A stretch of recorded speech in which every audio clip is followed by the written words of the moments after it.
اللہ چوروں کو کھلا رہا, لچوں کو کھلا رہا, لفنگوں کو کھلا رہا, تو کیا حافظ جی کو نہیں کھلایا؟ ارے بولو, پہلے میں امام تھا تو میں نے آج سے 10 سال پہلے سیکنڈ ماروتی کار لیا 32,000 کی.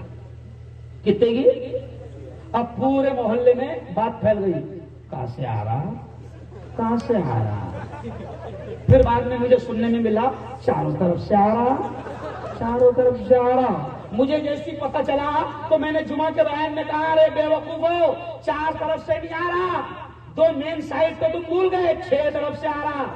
رائٹ لیفٹ, سامنے پیچھے نیچے نیچے اوپر, 6 طرف سے آتا. ہنڈیا کہاں سے آتی؟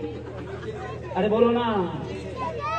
تو میں کیوں کہہ رہا ہوں, یہ سادے انداز میں سمجھا رہا ہوں کہ کبھی یہ مت سوچنا کہ مدرسے میں میرا بچہ پڑھے گا تو بھوکا رہے گا. کیوں؟ آخری ذوالفقار نقشبندی صاحب نے بڑی پیاری بات کہی ہے. ذوالفقار نقشبندی صاحب نے بڑی پیاری بات کہی ہے. حضرت ذوالفقار نقشبندی نے کہا کہ ایک ٹیلر ایک درزی کپڑوں پر محنت کرتا ہے تو اللہ اس کو کپڑوں کے ذریعے سے رزق دیتا ہے.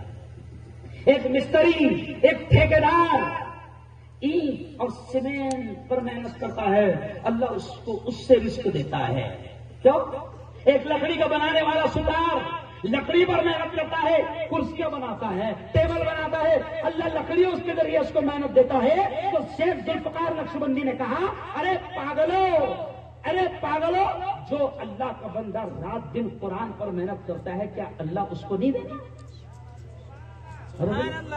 تو یہ کیوں سمجھایا؟ دماغ میں سے نکال لو کہ مدرسے میں پڑھے گا تو کیا بنے گا, انا کیسی کیا ہوں گا, ہے نا. اس کا خود کا گھر نہیں چلے گا تو ہم کو کیسی کیا کھلائیں گا. یہ سب باولی بات ہے, نہیں سمجھا. میں بڑے چیلنج کے ساتھ کہہ رہا ہوں کہ الحمدللہ. آپ نے کبھی سنا کیا؟ دیکھو میں چینل چلاتا ہوں, پیپر لکھتا ہوں, میں آپ کو 1 مہینے میں کتنے انجینئر نے آتم ہتیا کی میں بتاؤں گا, کتنے مالداروں نے خودکشی کی میں بتاؤں گا. لیکن چیلنج ہے یار کا کہ مہینے میں 2 عالم یا حافظ یا امام نے آتم ہتیا کی, پریشان ہو کر مجھے بتا دو. ارے بولو ہے گا. اللہ کا شکر ہے, ترستی کتنی بھی بدماشی کرے پھر بھی ہم مرتے نہیں.